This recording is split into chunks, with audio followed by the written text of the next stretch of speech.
Todo lo que hacemos tiene un efecto en el cerebro. Daphne Bavillier. Violentos o no, los videojuegos de acción y de disparos tienen un objetivo primordial: divertir. Pese a haber estado creados sin otro fin, permiten a sus adeptos mejorar ciertas habilidades relacionadas con su cerebro y percepción. En este capítulo de Redes, la neurocientífica Daphne Bavillier explica a Eduard Punset sus hallazgos en torno a este tipo de videojuegos y sus posibles aplicaciones en campos como la educación o la rehabilitación de pacientes.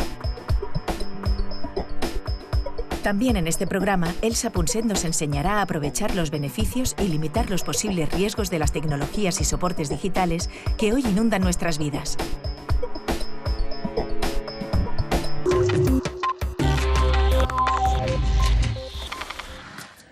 Daphne, es fantástico saber, gracias a ti, que los que juegan a videojuegos obtienen mejores resultados que los que no juegan a videojuegos.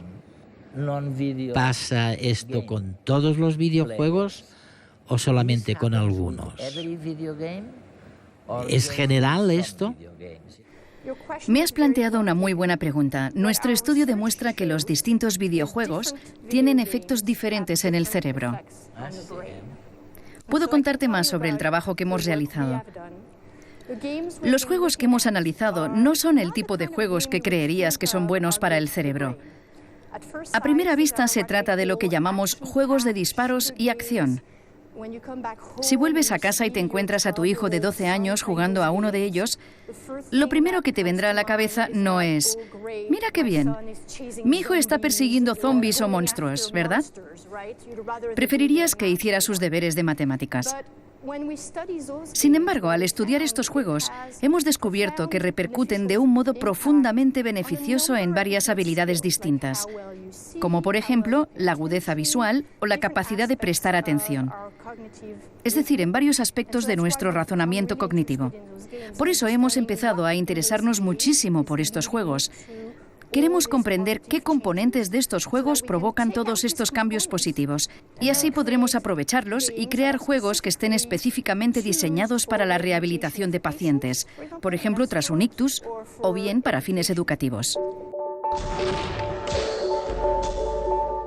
Se estima que en el 2009 se vendieron en Europa unos 250 millones de videojuegos, una cifra equivalente a unos 8.000 millones de euros. Para el 2012, se prevé que las ventas de videojuegos a escala mundial generarán unos 55.000 millones de euros de beneficios. Esto sin tener en cuenta los juegos de móviles y tabletas. La industria coge fuerza, incluso más que la del cine. Por ejemplo, la segunda entrega de Call of Duty Modern Warfare generó 550 millones de dólares a los 5 días de su lanzamiento, en el año 2009. Más del doble de lo que recaudó la película Avatar de James Cameron a los pocos días de su estreno ese mismo año. En Europa, un cuarto de la población mayor de 15 años juega a videojuegos, según una encuesta del 2010 realizada en 18 países por la Federación Europea de Software Interactivo. Más de la mitad de los jugadores tiene entre 16 y 29 años. Casi un tercio entre 30 y 49 años, y un 9% supera los 50. ¿Jugamos demasiadas horas? Un 76% de los aficionados europeos invierte menos de 5 horas a la semana en videojuegos de entretenimiento, aunque un 8% reconoce dedicarle más de 16 horas semanales. ¿Nos aíslan los videojuegos? Depende. Un 58% de los padres y madres aficionados juegan con sus hijos y lo hacen a menudo a petición de los niños. Asimismo, muchos aficionados juegan con amigos o interaccionan con otros mediante juegos online. ¿Y qué pasa con los que no juegan? Según la encuesta, el 41% no lo hace por falta de tiempo. El 23% porque cree que los videojuegos son para niños. El 9% por parecerle aburridos. Y el 7% por considerarlos violentos. En cambio, el principal motivo para jugar es la diversión. Así lo confirmaron el 61% de los jugadores encuestados. De hecho, al margen de que algunos juegos se vendan con otras finalidades como estimular nuestra inteligencia o mover el esqueleto, la industria los crea primordialmente con el objetivo de divertir. Y en particular, los videojuegos de acción en los que hay que reaccionar adecuadamente y cuanto antes a todo tipo de estímulos inesperados, no tienen otro fin que el entretenimiento. Pero ahora, estudios como los de Daphne Babelie están revelando que este tipo de videojuegos también pueden contribuir a mejorar ciertas habilidades.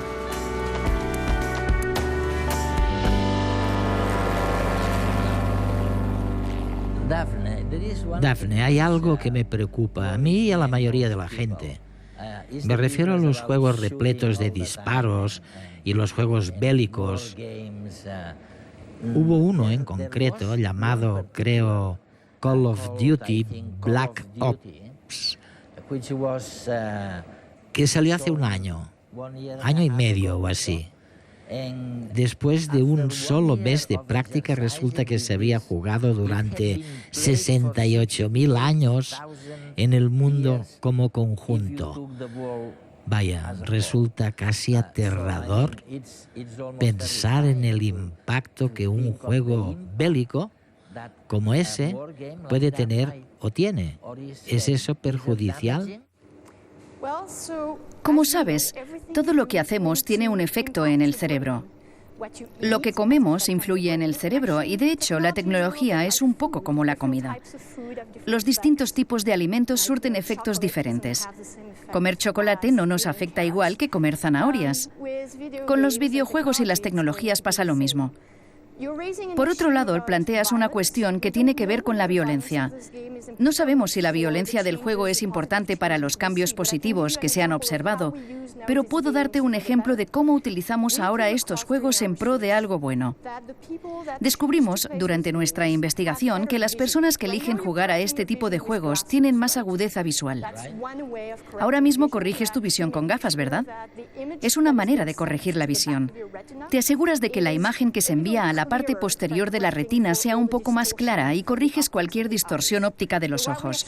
Sin embargo, lo que hemos demostrado es que los juegos de acción, como por ejemplo Call of Duty, van un paso más allá. Consiguen entrenar la corteza visual y el resto del cerebro para mejorar la imagen y la información que se envía desde la parte posterior de los ojos al cerebro. Y los utilizamos, por ejemplo, para tratar pacientes con poca visión, pacientes que padecen ambliopía. También se denomina ojo vago. ¿Y esto quiere decir? Significa que el ojo es correcto y normal, pero sin embargo el cerebro, durante el desarrollo, ha recibido información inadecuada de uno de los ojos, ya sea por culpa de un glaucoma o de una desviación, y como consecuencia de las malas señales recibidas en fases tempranas del desarrollo. El cerebro ahora está mal configurado y el ojo que tenía problemas se ha ido debilitando cada vez más hasta que queda completamente anulado. El paciente pasa a tener un solo ojo funcional en lugar de dos. El caso es que ahora sabemos que se puede reentrenar a las personas para mejorar la visión del ojo amblíope, incluso en adultos. Ya sabes que hay un gran dogma en el campo de la neurociencia según el cual existe un periodo crítico para la visión. Y cuando finaliza, después de la adolescencia, ya no puede hacerse nada porque la plasticidad se ha perdido. Pero pese a eso, podemos recuperar la plasticidad, incluso en la edad adulta. He leído en algún lugar que decías que gracias a esto se puede, por ejemplo, detectar la letra pequeña que de otro modo no se vería, o que se puede definir la diferencia entre las tonalidades de gris, más gris, menos gris. Así que imagino que puede ser muy útil, pero de verdad que no importa si lo hacemos a través de videojuegos violentos o no violentos. ¿No tiene importancia en función de la violencia? No sabemos si la violencia es lo importante, pero sí sabemos que los juegos que funcionan mejor son los de disparos repletos de acción. En el laboratorio procedemos de la siguiente manera. Primero estudiamos a los que juegan a juegos de acción y los comparamos con los que no juegan a este tipo de juegos. Las tareas que has mencionado son tareas que los científicos que estudian la visión utilizan en el laboratorio todo el rato, ¿sabes? Se trabaja con un conjunto de tareas algo extrañas, que no se utilizan en la vida diaria, pero que nos permiten medir exactamente la visión de los participantes. Tras estudiar a varias personas en el laboratorio, hemos demostrado que los que eligen jugar a juegos de acción consiguen mejores resultados que los que no. Pero eso no es todo. Nuestro objetivo es crear nuevas herramientas para rehabilitar a los pacientes o ayudar en la educación. Y debemos asegurarnos de poder trabajar con alguien como tú, que no juega a videojuegos, conseguir que juegue a videojuegos y mejorarle la visión. Por eso hacemos estudios de entrenamiento. Estudiamos a personas que normalmente no juegan a videojuegos. Les hacemos pruebas antes de empezar el experimento y luego les asignamos aleatoriamente a un grupo que debe jugar a juegos de acción y a otro grupo que debe jugar a un juego de control con otro tipo de dinámica de juego. Lo que vemos es que en los que han tenido que jugar a videojuegos de acción, como Call of Duty, Ellos aprenden. mejoran más la visión que los que han jugado a los juegos de control. Vamos a ponerte a prueba. Lee atentamente las siguientes palabras y pronuncia en voz alta el color con que están escritas.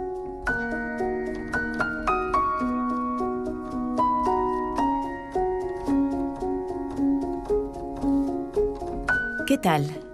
La respuesta correcta debería haber sido rojo, verde, negro y azul. ¿Lo has hecho bien? Otra prueba. Fíjate en estos 3 puntos azules.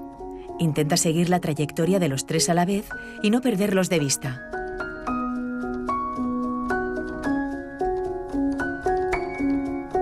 ¿De qué color era el punto del interrogante?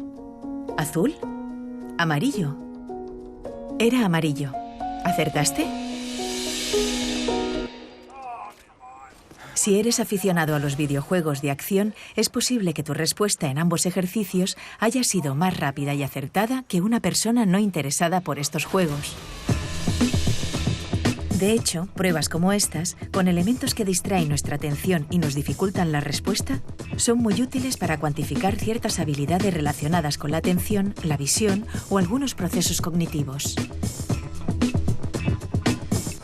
Mediante ejercicios similares, el equipo de Daphne Bavelier está constatando que estas habilidades pueden mejorar con los videojuegos de acción. Para ello, los científicos reclutan a voluntarios jóvenes, jugadores de videojuegos de acción y no jugadores. Los jugadores participan en un experimento basado en la práctica de estos videojuegos. Es decir, invierten unas pocas horas a la semana, durante algunas semanas, a matar zombies, perseguir extraterrestres o combatir contra todo enemigo viviente.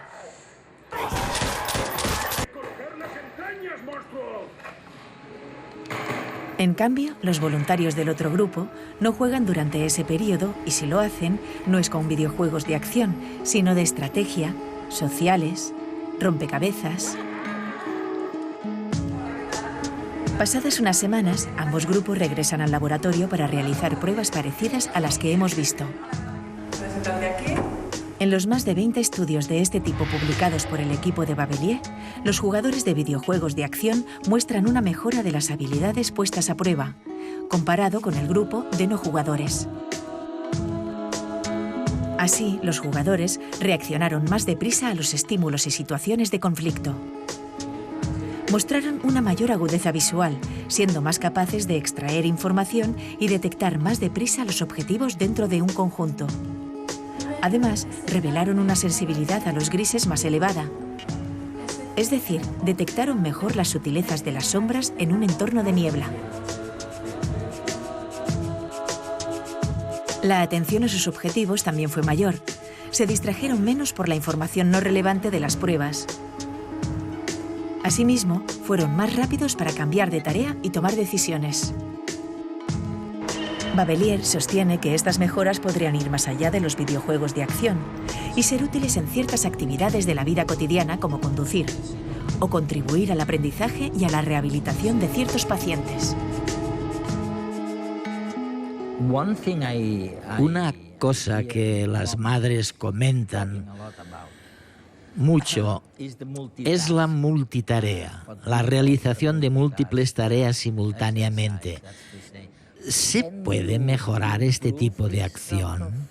¿O quizá no tenga mucho que ver con los que juegan a videojuegos? ¿Pueden servir para mejorar estas capacidades? Los videojuegos modifican el cerebro.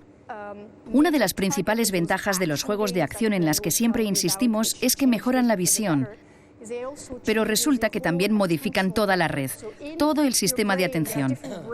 En el cerebro hay varias estructuras cerebrales que son importantes a la hora de orientar la atención, como la corteza parietal, mantener la atención durante un rato, como la corteza prefrontal, o suprimir los elementos de distracción y no desconcentrarse fácilmente, como cuando una hoja de papel sale volando y todos los niños se quedan mirándola, muy a pesar de los profesores. Hay que eliminar las distracciones. Constatamos que dicha red es mucho más eficaz en las personas que juegan a juegos de acción. De hecho, podemos demostrar mediante imágenes del cerebro que los que juegan a videojuegos de acción suprimen mejor las distracciones. Se les da mejor ignorar todo aquello que no es relevante para la tarea que desempeñan. Desviarlo. Se les da mejor no divagar y mantenerse concentrados. ¿Es verdad que depende del tipo de juegos a los que se juegue y que eso determinará la cantidad de información sensorial y la cantidad de atención que se puede prestar? Te voy a dar un ejemplo. Nuestra investigación demuestra que jugar a juegos de acción es bueno para la atención. De hecho, si medimos la atención de los niños o adultos que juegan a videojuegos de acción, constatamos que su capacidad de atención es buenísima. Sin embargo, hay otra investigación que iniciaron en Stanford unos colegas míos para estudiar a las personas que usan muchos dispositivos tecnológicos distintos. Por ejemplo, el iPad a la vez que el Facebook y a la vez el reproductor de música. Los estudiantes recibían pequeños cuestionarios donde se les preguntaba: ¿usas muchos elementos multimedia a la vez o no? Y luego se formaban dos grupos. Uno con los que afirmaban usarlos mucho y otro con los que no los utilizaban tanto. Después volvían a estudiar el control de la atención y el control ejecutivo.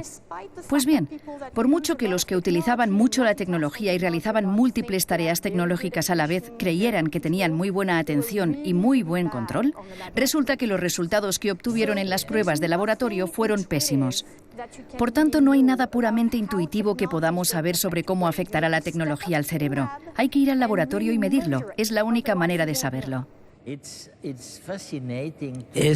fascinante, es increíble, ¿no? El darse cuenta de la importancia que los videojuegos tienen o pueden tener en la vida en general. ¿Cuáles crees que son las posibilidades de utilizar los videojuegos para la educación, para los sistemas educativos? Sabemos que lo mejor para aprender, la mejor manera de aprender, es asegurarse de que el que aprende lo haga a un nivel que siga resultándole estimulante, pero que le permita comprender lo que está pasando. Vygotsky, por ejemplo, acuñó la noción de zona de desarrollo próximo, que es la zona en la que el alumno debe encontrar interesante la tarea. Tiene que resultarle un poco difícil, pero no demasiado. Estás mencionando algo que creemos que es extremadamente importante. Me refiero a la mezcla entre entretenimiento y conocimiento. Llevo toda la vida enseñando y he descubierto al final del periodo de docencia que como no seas capaz de entretener a tus alumnos, no podrás enseñarles nada de nada. Entretenimiento y conocimiento van juntos. Deben querer aprender. Esa es la clave. Tal vez no sepan que quieren aprender, pero se comportarán de un modo en el que quieran aprender. No se trata de acumular muchas horas de práctica. El mejor factor determinante es lo que llamamos práctica deliberada, es decir, que el niño elija jugar al ajedrez en lugar de ir al cine con los amigos. Lo importante es que sea una elección por parte del que aprende, que prefiera esa actividad a otras actividades. Es realmente un aspecto fundamental de la motivación. Y los videojuegos son fantásticos. Como decías antes, atraen a muchas personas que quieren jugar. Imagínate que pudiéramos enseñarles matemáticas a los niños porque quisieran jugar. Porque quisieran jugar. ¿A qué sería maravilloso? Es algo en lo que realmente debemos trabajar y la tecnología nos abre muchas puertas para lograrlo.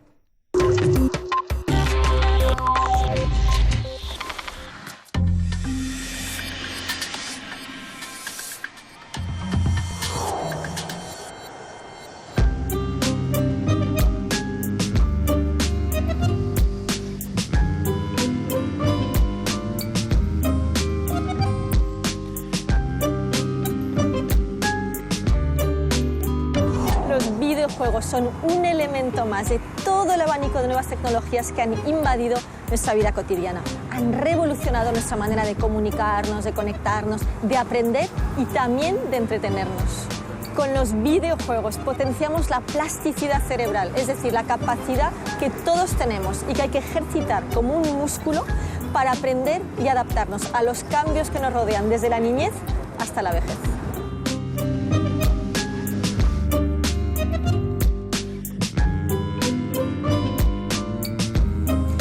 Estas tecnologías están aquí para quedarse, así que ¿cómo podemos aprovechar sus posibles beneficios y limitar sus peligros? Sin duda, los más expuestos y familiarizados con las nuevas tecnologías son los más jóvenes, los que llamamos nativos digitales. Y a los adultos nos puede preocupar el impacto que esto tiene en sus vidas. Vamos a verlo.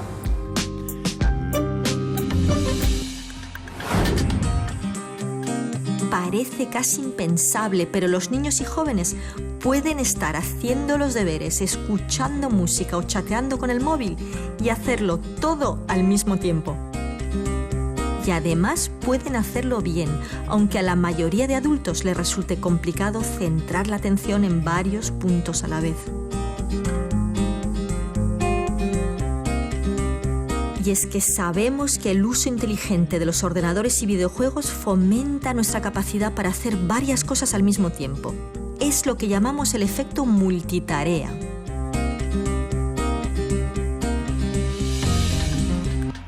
¿Qué prefieres, helado o espinacas? En realidad, Internet y las nuevas tecnologías son como ese helado de espinacas. Te permiten unir los beneficios de las espinacas con el sabor tentador de un helado. Y es que podemos aprender cosas útiles disfrutando. ¿Te apetece probarlo? ¿Quiere probar un poco de helado de espinacas? ¿Qué te parece? Bueno, está mal. ¿Ah? Bueno. Muy bien, muchas gracias. ¿Bien? Yeah, exactly. Very healthy. Very healthy.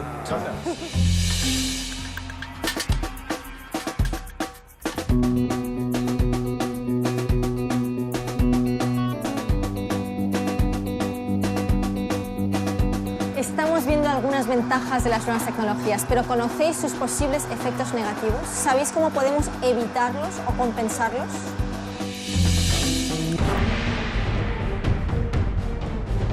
En el caso de los videojuegos hay una relación clara entre jugar a videojuegos violentos y un aumento de los pensamientos agresivos. ¿Pero tiene la culpa la tecnología o cómo utilizamos nosotros esa tecnología? Vamos a ver a qué jugamos. Disculpa, hola, ¿cómo te llamas? Carlos. Carlos, quería saber si te gustan los videojuegos. Pues sí, la verdad es que sí. ¿Qué tipo de videojuegos te gustan? Pues de todo en general, de deportes, de rol, de acción. Sobre todo deportes y motor. A mí me gustan más los de acción, los de tiro y tal. ¿Qué clase de videojuegos te gustan? Estrategia, los que están conectados online, multijugador. Sí. Son mis preferidos. Pues de deporte, sobre todo el fútbol. Generalmente juego a fútbol. ¿Juegos violentos te gustan? No es que me gusten, pero me gusta jugar contra mis amigos porque hay esta competencia que a ver quién gana y quién no. Deportivos, de deportes.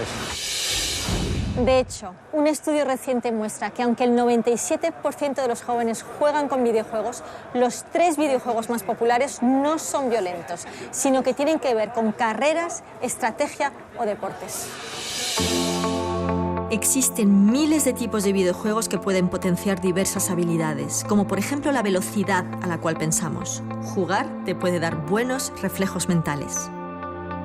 Lo dice la neurocientífica Daphne Babelier, el efecto de los videojuegos en el cerebro es parecido al del vino en la salud. Hay que elegir bien y con moderación.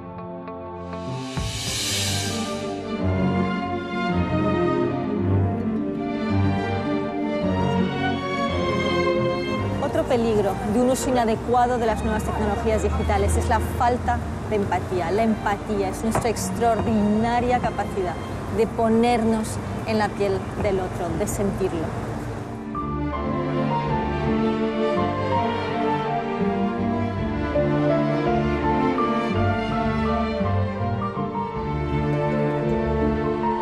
Pero una de las cosas que nos puede impedir conectar con los demás es la falta de atención. Para conectar y comunicarse con los demás, necesitamos prestarles atención, fijarnos en ellos. Solo tardamos décimas de segundo en reaccionar ante estímulos evidentes, pero necesitamos entre 6 y 8 segundos para sentir determinadas emociones, como por ejemplo la admiración. Si pasas de largo a toda velocidad, tu cerebro no se involucra, estás desconectado.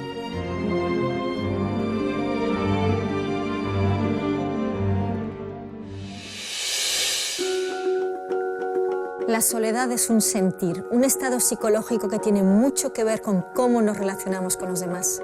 ¿Sabías que la tendencia actual es a reunirnos menos y a tener menos relaciones de confianza? Tal vez por ello, medidas como la escala de soledad de la Universidad de California muestran que el sentimiento de soledad crece dramáticamente en nuestra sociedad, sobre todo a medida que envejecemos.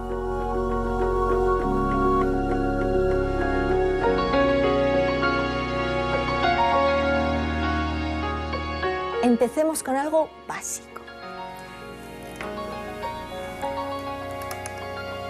Recordemos cómo hacemos amigos, cómo conectamos.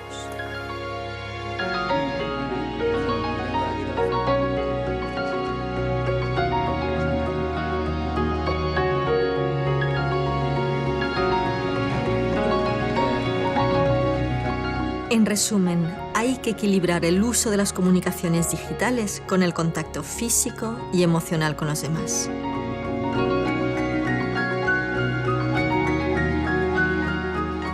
Desde hace 2 décadas, la tecnología nos ofrece la posibilidad de no desconectarnos nunca. La paradoja es que en estos tiempos de comunicación instantánea padecemos mucha soledad. Podemos aspirar a ser individuos autónomos en busca de libertad, pero no podremos escapar al hecho de que también necesitamos el amparo y el afecto de los demás. No es magia, es inteligencia emocional.